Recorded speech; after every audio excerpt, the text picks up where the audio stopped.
Good morning, everybody. Hi. I just wanted to say a quick thing since it's 9:30 that we're not going to get started till 9:45 and we will be starting right on time. So just hang out until then and bug your friends to come join us if they want to. So, yay.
All right, everybody. Now we are officially about to get ready to get started. We are beyond our 15 minutes of find a seat time. So, just a quick synopsis of how this will work. Each presenter gets 15. Well, there is 15 minutes total for each presenter. However, that is 10 minutes of presentation, 2 minutes for Q&A, 3 minutes for transition. So that's how this will work. And we're going to start precisely on time so we stay in sync with the other room down the hall. And also we are recording and everything. So if you have a question during the Q&A session, do not yell out your question. I will come to you with the microphone. Yes, everyone needs the microphone. I don't care how much you can project. So make sure to use the microphone, please. And I will wait like 30 seconds because it's not quite 9:45. But our first presenter today is Ryan. How do you pronounce your last name? Try it. Oh, God. Marciniak? Ah, wonderful. And and Ryan has a wonderful alliterative presentation here of portable planetarium pitfalls and possibilities. And it is, oh, goodness gracious. I always think I can vamp more than I can. I'll let you know.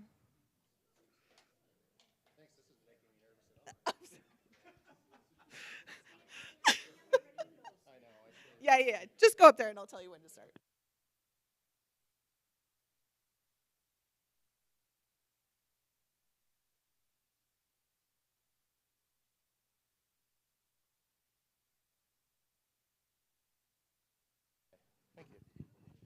All right, good morning, everybody.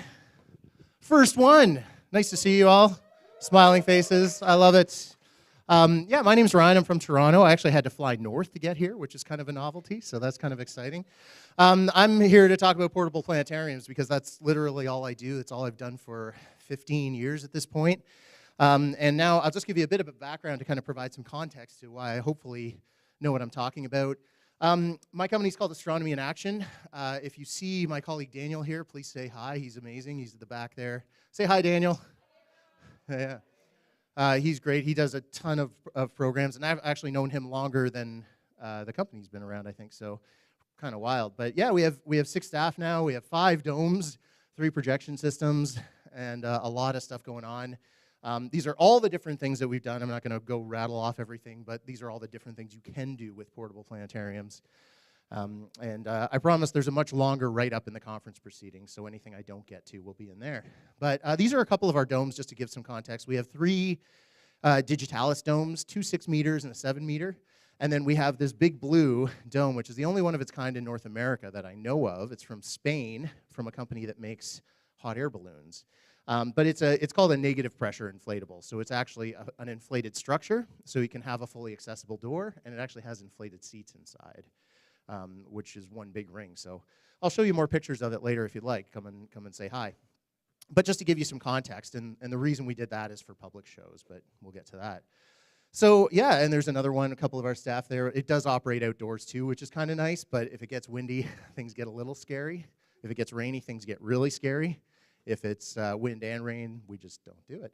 Yeah, but okay, so I'm going to talk about a couple of things with portable planetarium pitfalls and possibilities. It's more about some of the things that I've learned over 15 years of doing this from both the business side and the programming side, content side, but I'm going to start with the business side, and one of the most important things, because a friend of mine who I got set up in Montreal with a portable dome was asking me about insurance, and you need insurance to work. You know, like you need liability insurance to go into schools and go into places, and the problem is no insurance company knows what you are.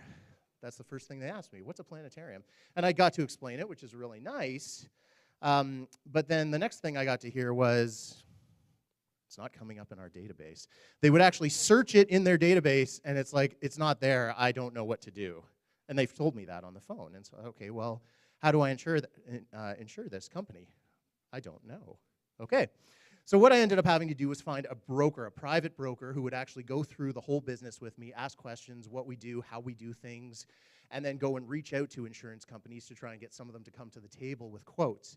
And that actually did happen, luckily enough. This is about, gosh, this is like 14 years ago at this point, but we got one company who came to the table. And so, yeah, we were happy to pay their price. Unfortunately, because one company comes to the table, they don't really know how expensive it is, or how safe it is, or how unsafe it is. That rate was really high. And to this day, it's the most I've ever paid for an insurance, for liability insurance. But after you do it, after you get a couple years under your belt, other companies come to the table, and the rates start to go down. So if you're looking for insurance, now if you're at a big institution, you're probably going to be fine. You can use that insurance. But if you're just an independent company trying to do it, you've got to find a broker. Just by a show of hands, how many people have a portable dome or have run a portable dome before? Okay, quite a few of us. Excellent. If you're looking to do it, it's a lot of fun too. There's a lot of good things. The common question I get asked is about pricing. And you know, every pricing point is different for people. The way you do things is different. We've had a number of pricing models over the years. But the biggest thing is to do your research, and I hate when people say do your research, because research is actually a very involved and difficult thing. But do your market research. See what's going on in your market. Look for other organizations that do science programming or any in-school programming and see what they cost, what they charge, what pitfalls they have with the different schools or school districts. And see kind of what they're doing. And then, you know, when it comes to pricing, it's good to have a business plan if you're looking for funding, which is one of my least favorite things to do in history, yet I still have to do it and get good at it. That's life. Yeah, one person's junk is another's treasure. I ended up getting a dome secondhand, but when it comes to pricing, there will always be somebody who thinks it's the greatest price in the world and that it's way too low and that you're just not real because you're offering such a low price. And there will be somebody else right next to them that says, you're a crook, you're a cheat, you're stealing all of our funds to do this programming. And so no matter what you're doing, no matter what your pricing is, no matter what your model is, there will be somebody who loves it and somebody who hates it. So you got to get used to that. But when you're starting out and you have no work and you have no clients, you're hungry. Right? A lot of business people, they start out and they're hungry. I gotta do everything. I gotta say yes to everything. I gotta work for everything. And that's okay, because you have time. That's the one thing that you have when you're starting a business is lots of time to do work. And so generally starting low is really good because you'll build up a client base. But if you start too low, it's hard to scale up afterwards. So something to keep in mind. That's why you do your market research. And then figuring out what your bills are, you know, what your insurance costs are, what your transportation costs are. All of that stuff has to factor into what your price point's going to be. And I will tell you, our current model is to use a sliding scale. We start with the first program that's a little bit more expensive because that covers our setup, our takedown, and you know, if you want to book one program, great, that's our cost. But then after that, every program is a little bit less. So that way, we're encouraging clients to book a second one, a third one, a fourth one, because it makes so much more sense to set up a dome and have it set up for a whole day than it does to set up for 1 hour and then maybe not see another client that day. So yeah, sliding scale. We have a flat hourly rate because there are some times where you get clients who, we call it high throughput. They just want to get people through. They're doing a fun fair or something. They're like, hey, we got 700 people. Can you get them through in 2 hours? No, but but we can get this many people through in 2 hours, and here's a flat rate for you. It doesn't matter how long your shows are. I will say, though, I've talked to a couple of you about this, there should be a minimum length to your show because 5 minutes is not valuable for anybody. 10 minutes is barely valuable for anybody. Our minimum is about 15 to 20 if we do one. Okay? And if you want to know the pricing, we don't tell people out front. We don't advertise it. We want people to contact us because if they're contacting us, they're interested enough to book us. And everything else is details. So I'll get people come out of the blue. What's your price? Here you go. Happy to talk. By the way, here's some testimonials of why we're great. Here's our, you know, we've got our first aid certifications, our police checks, all that stuff. And here's all the great things about us. Here's some photos, and then they want to book us. So we don't advertise it online, partly for that reason. And the same thing here. If you want to know, I'm happy to tell you if you want to come up and talk. But yeah, when it comes to pricing, you don't have to eat garbage if it's the only thing available. If somebody wants to talk you down or offer you a lower price, that's fine if you're comfortable with that. We've, you know, some clients we have that are, oh my God, I've got so much to talk about. You don't you don't have to go. You don't have to accept something too low. You can say no. Okay. It's not for everybody, even though our slogan is space for everyone, which I think is hilarious. Um, it's okay to say no. You know, like being hungry is good and getting work is good. But we say no to most corporate things because, I'll just go through this quickly, because corporations are very, we want it this way, and if you can't do it that way, why aren't you doing it that way? It can be really frustrating, can be really challenging. So we say no a lot of the times. We don't do birthday parties because it is absolute chaos. It's run by parents who aren't teachers and aren't professional educators, and kids come and go as they please, and it's just a disaster. But I used to do them all the time because I was hungry. We say no to festivals. Wayne, you were talking about a big plane going off right next to a portable that you operated before. We always get put next to bouncy castles and stages. So this nice, quiet, calm experience just gets overridden completely. No to camps. We did run summer camps for a couple of years, but it's hard to do it if you don't have your own facility. We would rent spaces and do summer camps, and it was a lot of fun, but there were so many logistical challenges. So we're waiting till we have our own space to do that. Okay, how am I doing for 1 minute? All right, I'm caught up a little bit. The programming side, this should go without saying, but you should always use a mic. I didn't for a long time because I had that belief that I'm a big booming voice and I can get my voice to work loudly and I'll never lose my voice, and then I did, and it was horrible. So use a mic. Don't use a battery burner mic. Most wireless mics, some wireless mics I should say, use batteries, and they will chew through batteries like nothing I've ever seen. I had a big coffee bin of old batteries that it chewed through in the matter of 6 months, and I felt terrible because I was destroying the environment. So now we use a Rode Wireless 2, which are little mics, they're rechargeable. I would recommend that if you're gonna go wireless. That's in the conference proceedings, what that actual model is, but I'm happy to tell you if you wanna ask. For audio, every speaker is the wrong speaker. There's no good speaker that goes in a dome. Get the loudest one you possibly can. You can mix a little if you want to get a little mixer. I like mixing, but it does require some changes if you're running a show versus a live program. You have to mix it for each person occasionally, so mix a little. Extra text, basically just a laser pointer. All right, we're getting to my last slide, I promise. Portable domes have tissue paper walls. Expect that if there's noise in the space, it's going to be noisy. And that's why it's good to have a mic. You can overrun that. Am I over time? How much? You're in your Q&A. Okay, perfect. I'm going to try and finish up in 30 seconds. Light finds a way to get into your dome. If you can talk to people about having the lights off and having the space be darker, then absolutely, thank you, then absolutely do. It helps. It helps to have those conversations beforehand. And there's the candid photo. Thank you, Anna. People have no idea how big a dome is. They will fit your small dome into a smaller space, and you will be expected to deal with it. Good luck. Sometimes kids pull plugs. That's a pain. In Canada, we have extremes of hot and cold. I'm happy to chat about that. But and lugging gear through the gauntlet. Ask Daniel about that. The upstairs, downstairs, all over the place. I was just looking for puns at this point. Some places, people leave them really dirty, and then we refuse setup. It doesn't happen often, but it does happen. And finally, the dome is the great attractor. Kids will see it and run up and smack the walls of it, which is my #1 pet peeve in life. If you smack the walls of my dome when somebody's inside it, I will kill you. I'm a very calm person otherwise, I promise, but that's the one that has always enraged me for whatever reason. Anyway, I'm over my time, but I'm happy to chat with any of you anytime. Thank you so much.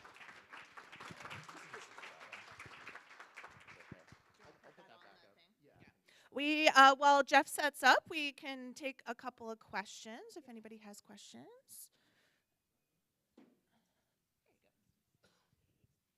I assume you have canned programs that you bring. Do you advertise, give people an option of what program they want? Oh, push the button on the bottom. Yeah. There you go. Check, check. Okay. Do I have CAN programs? I've actually written a few and produced a few CAN programs because when you do those like 2-hour setups, the throughput setups, sometimes they want like the shortest possible show. And I say, I can't present for that long. I can't do 70 shows in a day. So here's a 15-minute pre-recorded. You run it, and then you just manage the kids coming in and out. So yes, we do that. Most clients, we recommend doing half an hour or longer. Older kids will do 50 minutes, and it's great because it's live. It's fantastic. So we do a bit of both. It depends on the client, depends on their needs. The vast majority are fine with live programming. Okay. Thank you. To go back to your very first slide in terms of insurance and liability. Yes. Besides child murder, are there major areas of concern that companies have had that they've listed out? I wouldn't say there's any actual areas of concern. A lot of them, it's just a standard requirement that you have liability insurance. Like every school board that we go into, they're like, yeah, you need $2 million liability. Every venue that we rent for public programs, which we do, some of them are even up to $5 million now. So we carry $5 million liability, and that's outside of equipment insurance if you want that, or car insurance and all those other. Insurance is great, isn't it? But yeah, it's just a necessity of doing business, and most places are very forgiving on it, and will often have their own liability insurance. But it's kind of like, oh, we both have it. Okay, we're good. Think of it like that. Just really quick. So it seems you have high demand because there's definitely boundaries that you have, things that you won't do. Can you just speak a little bit on like what your marketing is like, because you seem to have like very high demand? It's all been word of mouth. When we do live shows and we do them well, people tell other people. Teachers talk to each other. Actually, the way we really got started was Girl Guides of Canada, because they talk to each other. I was working at the Science Center in Toronto at the time. I'd go and do a show in the evening, and then they'd go and tell like 5 other guiders, hey, we had this great presentation, and it just kind of took off. Same with schools. They talk to each other. Like this took time. Now we do a little bit more marketing. We go to teaching conferences are really valuable. And just like our philosophy is, let's try and see as many people as we can, because every person that comes through the Dome, whether it's a public show, a festival, a fundraiser, a Girl Guide show, they'll see it, they'll love it, they'll go tell somebody else about it, and we proliferate that way. So that's always helped, and I think that's always going to be our philosophy. So get people talking about you. Yeah. Thank you, Ryan. Thank you, everybody. I know you had one. I'll talk to you after. All right, so up next we have Jeff Nee, who is going to be talking about live show captioning and signing. All set? Well, let's find out. I'm going to, well, I mean, I guess you can see it, right? Yeah, sure, no problem. I won't need that much, I think. Because this is really just a demo, right? I think so. That's it. Done. Yeah, no, seriously. Hi, everybody. My name is Jeff Nee. I'm with Skyscan, and this is just a demo. This isn't like a sponsored presentation or anything. It's two parts. First is a PSA, the fact that if you haven't considered accessibility in your dome, I'm hoping most people have, but if you haven't considered it, please do, A. B, know that it's easier than you think. I know historically, accessibility in domes, in a dark space, with astronomy that is mostly visual, all that stuff. There's so many factors that go into, well, it's not a high priority. It's not something I can do today. It's not something I can do tomorrow. But the point that I want to make to you is that it is something that you can invest energy and time into doing. Hopefully that makes sense. Some people are nodding, some people are looking out into space. I don't know. But I mean, I'll give you an example. The Lawrence Hall of Science, where Mary and I worked. It was built in 1973. We did not get wheelchair access until 2008. Wheelchair access, even like you had to go upstairs, several flights of stairs, to get to the dome. And why? Because ADA was not a thing in 1973. And it was always, we don't have enough funds, we don't have enough people. And wheelchair access and the physical things and construction is a whole separate thing. But the low-hanging fruit, and I hesitate to say it that way, but the lower hanging giraffe fruit, maybe, is captioning and signing in your domes. Okay, so that's just one area where I think it can be possible. I don't know if you can tell, this is my dome right now. This is my dome right now. And obviously I don't have the captions this big on the dome. I have them like in the bottom somewhere. But for the sake of the screen, I thought it might be better to do it this way. But it's doing it right now. And I didn't spend any money. Well, other than the planetarium system, obviously. So I mean, if you have questions, specific questions, the point is that this is accessible to you, literally today, if you called your dome and said, here, do this and set this up. Okay? Is it perfect? I don't know. Has anyone been tallying how many errors it's been making? Yeah? Yeah. I mean, like, it's not perfect, but the question is not whether it's perfect or not. The question is whether it's better to have it than not to have it. That's the real question. Okay? Yeah. And it'll get better. It'll get better. Scarily better. I think it's scary good already. I think it's scary good already. So, And so would I trust this? Would I trust this on a really important, like, leadership meeting or donor meeting or whatever? Probably not. Okay? Probably not. But again, the question for you, and it's an individual question, really. Is it better to have this than not have it? Okay?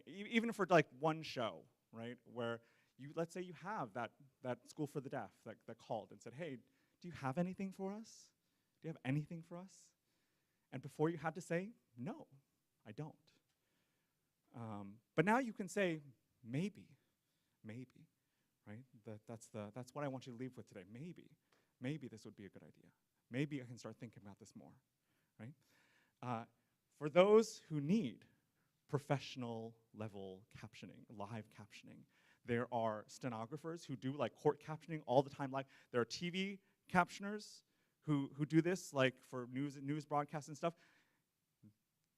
Ask your local TV station if they have like a captioner that could like come in for a show or one day, because this is the other thing I can show you.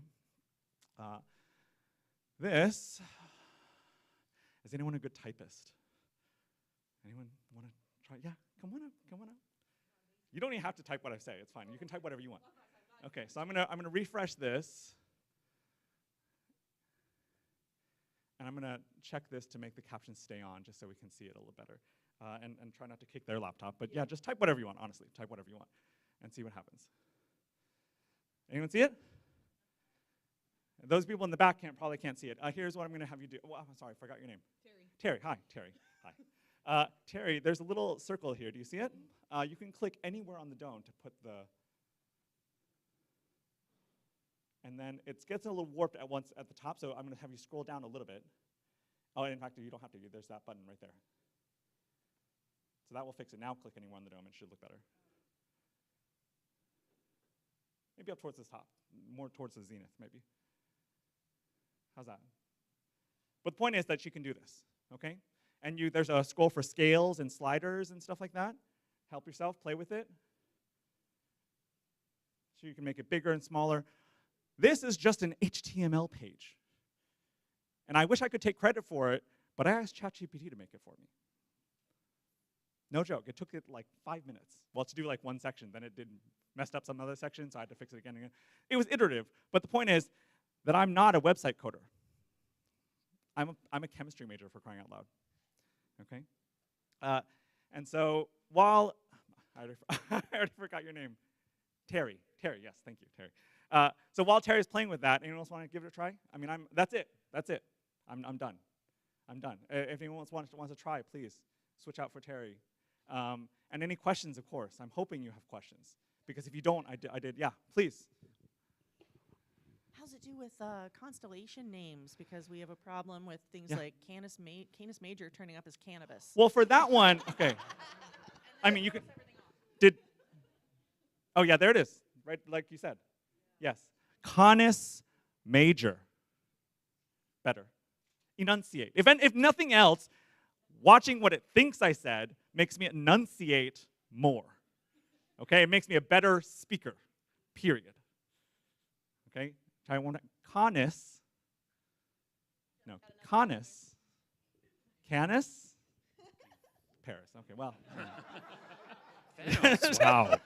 Thanos. Awesome.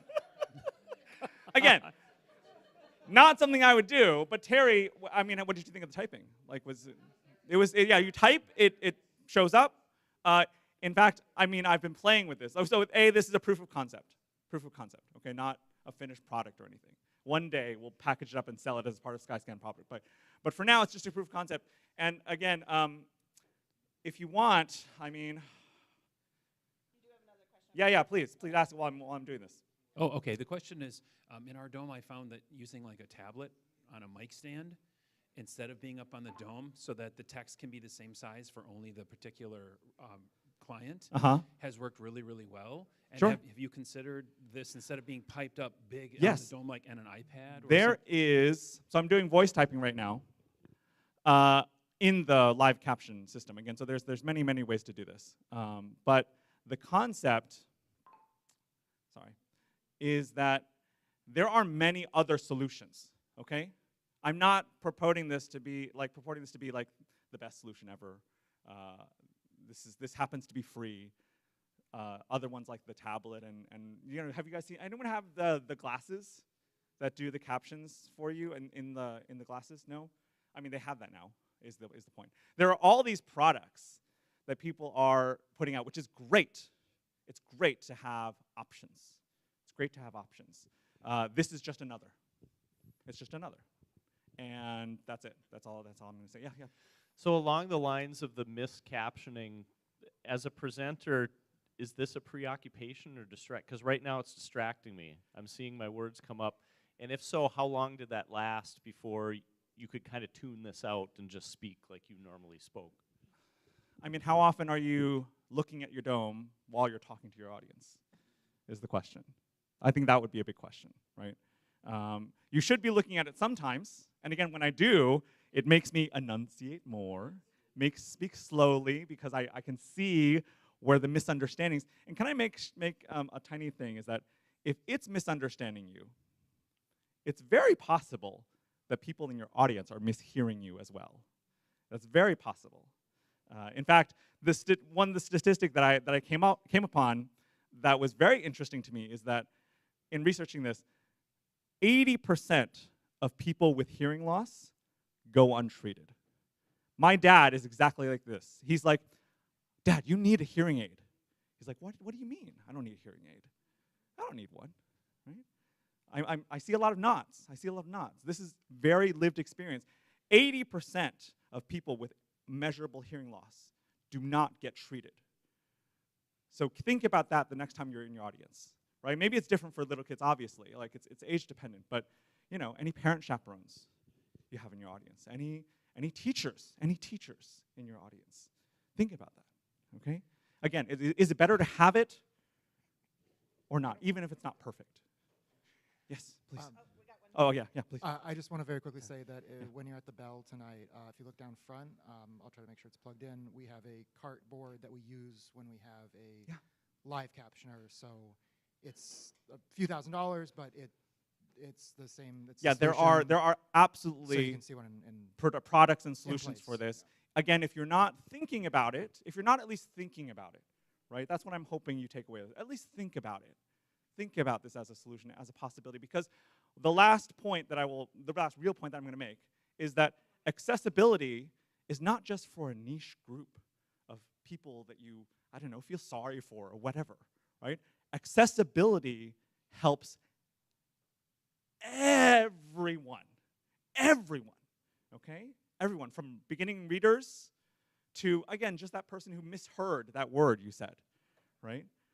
It helps everybody, not just the people, not just that school from the deaf that calls you once a year and says, do you have anything? Okay, it helps everybody, okay? Yeah. I apologize if I missed this, but what is this called? Is this, you said, I heard you say something So this free? is Digital Sky Dark Matter, that's the software. No, I got that, but the that captioning. is the thing that's capturing is my Android phone. That's it. And what program? It's called Live Transcribe. I mean, there are Live lots of different Transcribe. there are lots of different apps, like whatever app you want. Actually, they will. Like there's Google Translate as well. I haven't tried it myself. I have a feeling it's even worse than the English one. But you know, again, the question for you that you have to ask yourself is it better to have this than not? In one show, test it out, see how it does. And again, all I ask is that you think about it, you're considering it for the future, okay? Because something that seemed so unattainable, even like 5 years ago, this wouldn't have been possible, right? Even 5 years ago, it wouldn't have been possible at all. But now you have the tools, the free tools accessible at your fingertips now, today. And the only person stopping you from doing it is yourself. Maybe your management. But tell them it's the law. Yeah. Just real quick, if you do text pardon me, if you do Please. speech to text on your phone, be careful how you say the word dome. Dome. Because 95% of the time it gets it wrong. Yeah. It usually Dome. comes out Again. dumb. Again, if nothing else, this might really help you enunciate more. Okay, enunciate more. Okay, thank you guys. Thank you very much. Thank you. Thank you, Jeff. All right, and we've got just a couple minutes until we'll start our next presentation. Wayne is getting set up right now.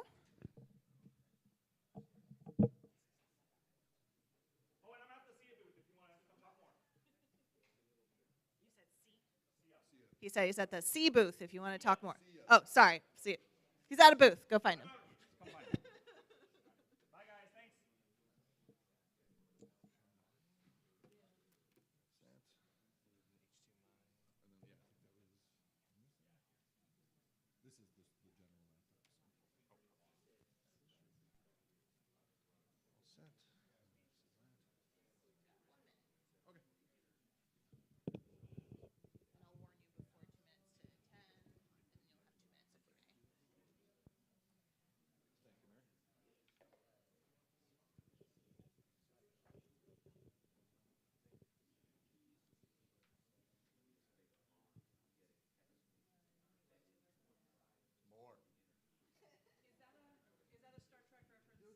Hold your horses.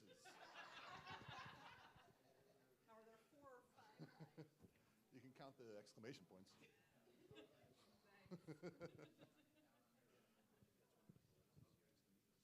All right, folks, we are now ready for Wayne Foster, who is going to be talking about There Are More Lights, DIY Cove Lighting on a Budget. Thank you, Mary. So I'm Wayne Foster from the Cernan Center, just outside of Chicago in River Grove, Illinois. And this is There Are More Lights. And as some of you have spotted, this is a reference to Star Trek, where there are 4 lights. But we have more than that. But we didn't always. So I'm going to give you a little sort of history of the Cernan Earth and Space Center's lighting through the years. We started off with just using colored floodlights to illuminate the dome, just all in the back of the dome. They were barely bright enough for safe entry and exit into the planetarium. They worked, but they weren't very good. They were controlled by 3 dimmer switches to control 3 different colors of floodlights in the back. I have a picture of them here. You can see that they're pretty sad. So we decided to upgrade our lighting. Phase 1 of that upgrade, before I started at the Cernan Center, some of you might remember Joe Schultz, longtime planetarium technician from the Cernan Earth and Space Center. And he was tasked to create a new lighting system. It utilized just some simple DMX decoders, some LED strip lights, and a DJ Obey 3 controller, just basically 3 sliders to control red, blue, and green, and a couple of pre-programmed buttons, things like that. It was brighter and more evenly lit than the floodlights. It did only allow for single colors, though. We can only kind of change the brightness up and down, change the color mix of that, and that was pretty much about it. That was all the control we had over the lights. It was installed by Joe Schultz before COVID, and it cost approximately about $1,000 to $1,500 to install the whole system. That includes the power supplies, the controllers, the XLR cables, everything for that. And you can see here, it does look better. It does illuminate the dome all the way around, but it does look kind of, well, lumpy and not very even on there. And again, we only had very simple control. So phase 2 was to give us more control over that lighting, figure out how to do more than just simple fade in and out and color changes. So to do that, I disconnected the Obey 3 controller and replaced it with a USB to DMX converter dongle. It's just a simple cable you can get off Amazon that plugs into your computer. And then I used software called QLC+. It's Quick Lighting Control Plus. It's open source software, allows you to pre-program a whole bunch of different faders and chases and things like that. It will automatically detect certain parts of your system. So once you kind of set up the original part, it makes it a lot easier. This allowed us more color control, rudimentary animations, programming, things like that. We can set up a stepped fade from bright white lights down to yellow to red to black to start a show, and then the opposite way to go back. We could do multicolors, things like that. But the way it was set up was each LED strip was one singular device, which meant our control was limited. And you can see in the picture here that each section of LED strip was a device that could be assigned a color. There was no differentiating amid that strip. So it allowed us to do multicolored dome lighting, but each section was pretty big. And so if we wanted to do a chase around the dome or something like that, or alternating colors, it would be a big section that would be illuminated. So phase 3 was to give us more control over that, allow us to kind of dig down and give more resolution on our lighting system. And in doing that, I had to give myself a quick primer on how DMX512 lighting systems actually work. It was something I was not very familiar with, so I had to learn a little bit about it. So the next step was to replace those LED strips with individually addressable LED strips, which allow us that higher resolution, more color control over the lights. And there were 9 strips going around the circumference of our planetarium. Each one of those was a single fixture, and each fixture had 3 channels, one for red, one for blue, and one for green. So that meant there were a total of 27 channels on that system. For the new system, we would replace it with 8 individually addressable LED strips, and those LED strips, every 3 pixels was a different fixture. So instead of 100 LED strip being a fixture, every 3 pixels, or every 3 lights, LED diodes, was a fixture, and they were called pixels. So there were about 300 LEDs per strip, which meant there were 100 of those pixels, of those 3 LED sections. We had 8 strips in the theater. Each one of those pixels of 3 LEDs needed 3 channels, red, green, and blue. So that meant there will be a total of 2,400 channels to control over the circumference of the dome. The problem is that DMX only allows you to control 512 channels in a single universe. And if you wanted to do more than that, then you need to have another universe set up. So basically, each LED strip would need its own universe to be controlled. The USB to DMX dongle can only control one universe at a time. So that meant if I wanted to control it the same way that I had been controlling for phase 2, I would need 8 different USB dongles plugged into 8 USB ports, each assigned a different name or something like that. So it was going to be a nightmare of a project to try and get that set up. So I did a little bit more research, and ArtNet came to the rescue. Now, ArtNet is a way to send DMX signals over network protocols. So you can send it over a LAN cable or over Wi-Fi. Controllers can be expensive for ArtNet systems, the professionally built controllers, but I found a guide on how to build one yourself. So I figured I would give it a try using Raspberry Pi components. And you can see the sort of schematic of that here. I used a Raspberry Pi Pico board with some connectors wired to that. It has a little OLED screen, so it gives you the information on the network that it's connected to and the information that it's sending and things like that. Each of those controller would receive the DMX signals over Wi-Fi and control 2 separate universes. So each one can control 2 universes, which means 2 strips per controller box. Here is an example of one of the finished controller boxes. I do have one with me. If anyone would like to take a closer look at it later on, I'm happy to pass that around. And so I built 5 controllers. This is the 5th one. 4 of them ended up being used to control our 8 universes, our 8 LED strips in the theater. And this was just sort of the testing. I have it plugged in where you could see the LEDs are lit up by the controllers controlled by the ArtNet node that was built. Now, this part did take a little bit of tinkering knowledge. You have to know how to solder circuit boards together, make sure everything's working properly, do a little bit of coding. The website that I based this off of did have some code available, just needed to be tweaked a little bit to make it work over the DMX system. So the results are that we put this system together. We got it to work and built it earlier this year, got everything put together, all of the nodes were built, and then over the summer break, I installed it into our theater. I did utilize the same power supplies from the previous phase 2 system, so I kind of cannibalized those to continue it on, saving us a little bit of money. But overall, this whole endeavor costs us about $1,200 to $1,500. It's not very expensive at all to get lighting all around.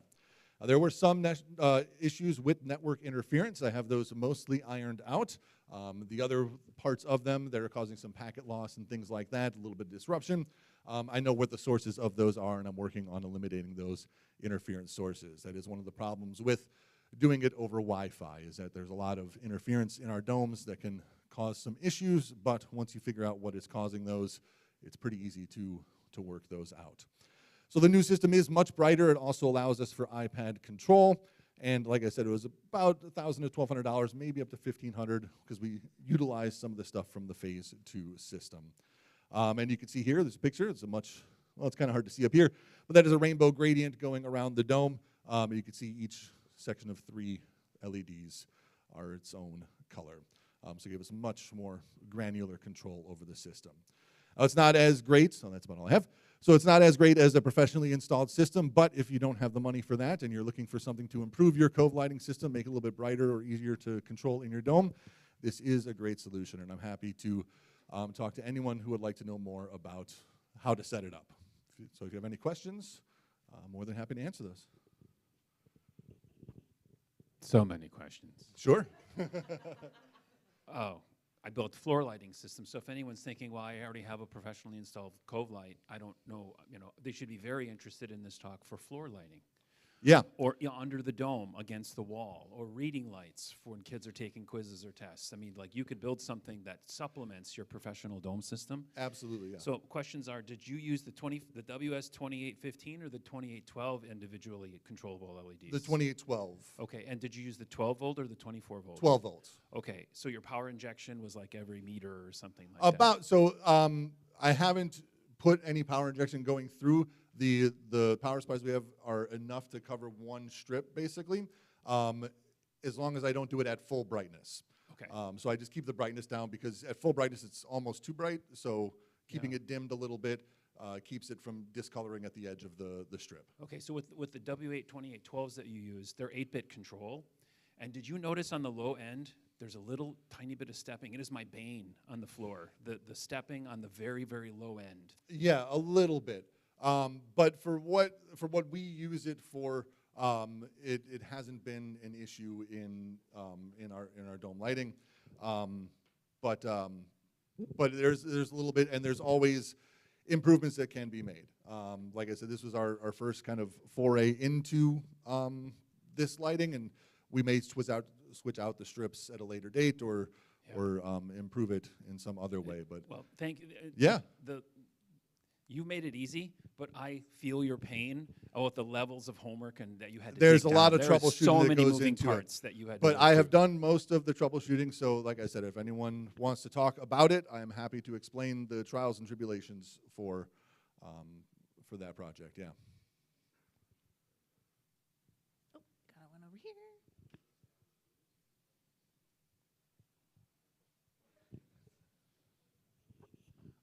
More of a comment, but just 3 years ago or so, I did something similar, and QLC Plus, the issue that I had was that the fixtures, it doesn't do a good job knowing that it's a dome, right? So we should just talk afterward. Yeah, absolutely. Actually, I remembered your paper, and I looked into it about the interface that you had made. Right. And you're right, QLC Plus, it does work very simply to get things set up, but the interface isn't exactly attuned to dome work. So developing a better interface like the one that you had developed would be kind of the next step of our project as well. Yeah. So we should just. Yeah, absolutely, absolutely.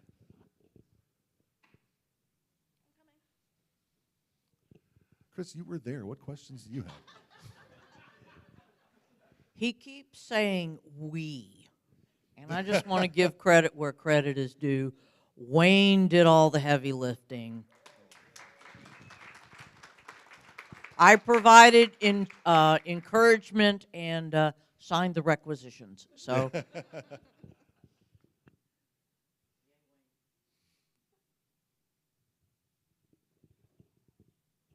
And just to check, do you have a part list breakdown and like code snippets or? Yes, I do. I do have that. You know what? I did not include that directly in the proceedings paper, but I do have a link to the the guide that I used to base these off of. And I didn't stray too far on the parts list from that. There's a few changes, and probably a few changes I would make now having done it as well.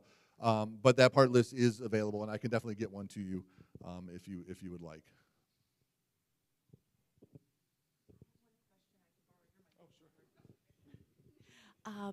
So my dome is not that far away from your dome. Can I come visit sometime and just scope out and ask lots of questions? Awesome. Thank you. Yes, of course. Anyone who would like to come visit us at the Cernan Center and just say hi, we're happy to have you. But if you want to take a look at the Cove lighting system and how I set it up, I'm more than happy to show it off and show you how it all works. So thank you so much. Awesome. Thank you, Wayne. And we'll wait just 1 minute until we get started with our next presentation.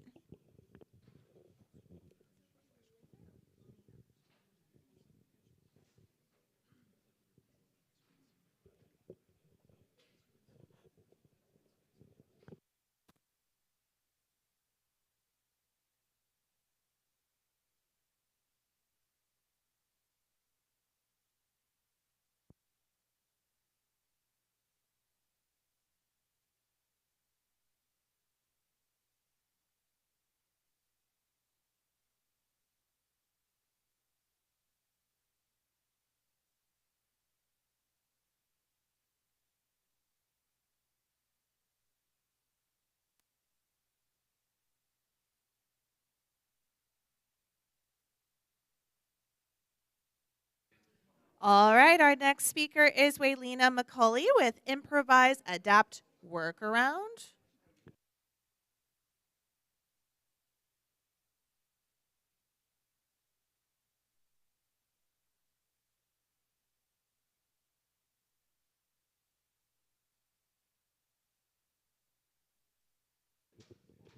All right. Fantastic. Okay, so everyone, my name is Waylena, and some of you know me. I've been around for a while.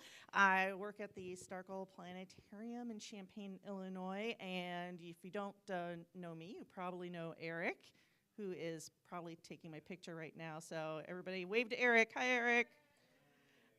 So my title is producer, but honestly, I do a lot of shows and, well, a little bit of everything.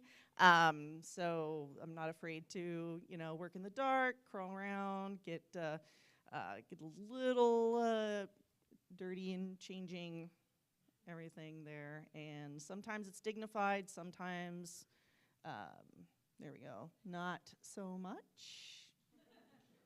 Yeah, that was the day I had to sacrifice the producer system to get the dome working, and that was Eric's first week as director that happened.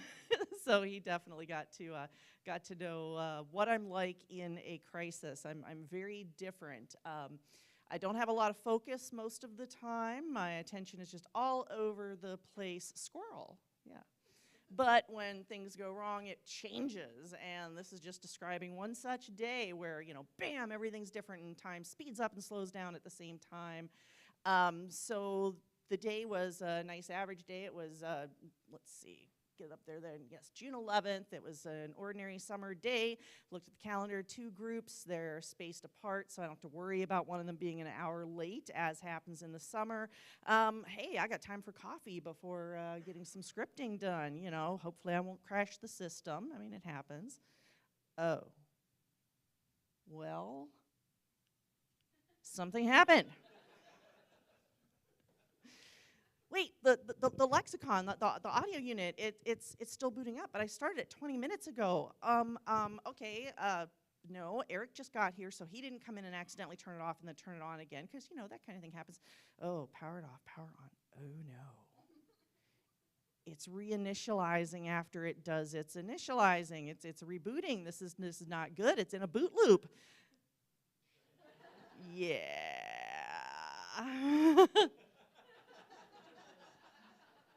So yes, that's where the paradigm shifts and everything changes. All the ideas of nice quality audio, out the window. Now it's about getting any audio at all. This was also in June. It's the end of our budget year. We don't have any money. we're not going to have any money until July, and even then we don't have a lot of money. So now at this point, now in the paper, it continues on through the one-act play, but we don't have time for that. So just a little bit, it was, yeah, this digital controller, it was way more than we needed. It had the worst interface since, my husband had a very early Coolpix camera that had a terrible interface. This was probably second to that as far as how terrible it was, but I managed to make it do our bidding. And it really didn't know us anything. 15 years old, that was, just how it goes on that. So there was still an hour. The group was coming, so I checked in with the office and let Eric know. The group was coming from a bit of a distance, so we called them to find out, hey, what time do you need to leave? Because I didn't want them to get here and then not have a show. If it were school year, then we could do some live stuff that would be great, but because the mics were on a separate mixer. Yeah, this was not going to work out, the size of the group and everything. So just kept working the problem. Thought, all right, let me find my old analog adapters. Okay, so this is where the junk drawer part comes in, although had things squirreled away since things had been moved around. We had an office change that was going to happen, and then we decided not to get new furniture yet in my spaces because we're going to take down a wall to make it one space. It'll happen eventually before I retire, I think. So I found the adapters and started, working on getting something to work. And this is, of course, what I really needed to make the fastest connection. I had several of them, but only one of them worked. Of course, my good soldering kit was at home, so I wasn't even about to try and take them apart. Because the show, we only needed 3 channels. We could get by without the surround. I know the audio people are cringing. Sorry, the kids needed Earth, Moon, and Sun, and I needed at least those 3 channels. So, yeah, we had to call it. It was, let's see, about 15 minutes had elapsed since discovering the problem at this point. We had to switch some things around, trying to hobble together. I'm like, okay, if I switch this cable coming out of the Digistar and going to this one, latency, who cares about latency? It's just about getting something up there. And so we made the call to reschedule them, and they did reschedule for the next week, so that worked really well. So Eric to the rescue. I need to back that up. Eric to the rescue. He's so good at having my back while I'm working a problem, because I'm talking to myself and talking to the equipment and drawing little pictures, and so he's just phenomenal. So he puts out a call for help from our AV Tech folks, and 2 assistants come down with this box of old, mostly RCA adapters. They called it their VCR box. They said they were about to get rid of it because there was only 1 VCR left in the college. I didn't tell them. We actually have 2 of them squirreled away somewhere, but that's all right. They were really nice, even though I was, babbling and drawing pictures and talking to them, and Eric was very comforting. Gave them nice, comforting nods that, yes, it's okay. She's not going to bite. It's okay. In their box, I did find something that made it quick for me to be able to get the 3rd channel. And so with all of this help, the day was saved. Now, by the afternoon show, which was a different group but the same show, by the afternoon, I had a slightly cleaner channel away for those 3 channels, and Eric ran around town and bought up all the XLR adapters, and we managed to get a full set of 6, so the rest of the week was fine. I then did go ahead and start modifying the soundtracks for the shows we had coming up to boost the sound as best as I could, and we were able to get it going. I did manage to find a way, although it took a few days, to hobble together this monstrosity. I mean, true monstrosity. I didn't believe when it worked. It was just insanely happy. I was insanely happy when it worked. And that was to get laptop sound through the microphone mixer. Because there were different meetings and things, and bringing in a speaker, just a manual speaker to hook up did not work out because, speakers in domes are terrible. So researched and decided on getting this Marantz AV 7706. Yes, it's meant for home theaters, but that's fine. It's been working great, and I've been able to modify it and teach everybody how to use it. 2 minutes, all right, we are just about there. Did get everything organized, kept those adapters now separate in a little baggie so that we can get them if we need them again. But the main point of it all, yes, such days, they are exhausting, they can be scary. And everybody can be scared of you if you're the one working the problem. They can also be exhilarating. I have to give special thanks, of course, always to Eric and the rest of the staff, really, for having my back. And Eric also has built a lot of really good relationships with the rest of the college. And that has come in handy quite a bit in being able to solve these problems. And although the young AV techs were kind of scared of me, they were also very kind, and I'm really happy to be able to work with them. And of course, extra thanks to my husband for taking me out for dinner so I didn't have to cook. And I did not take any pictures that day. That's why we had to use memes. This picture was taken by Jeff so that we could send Eric proof of life at the end of that day. So thank you very much.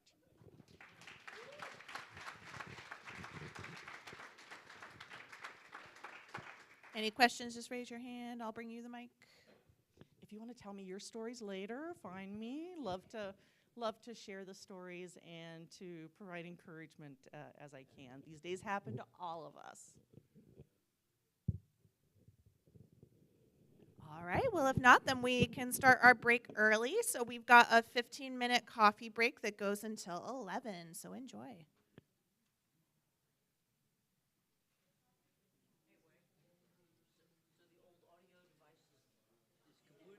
Yes. Okay. Yes. And it could have been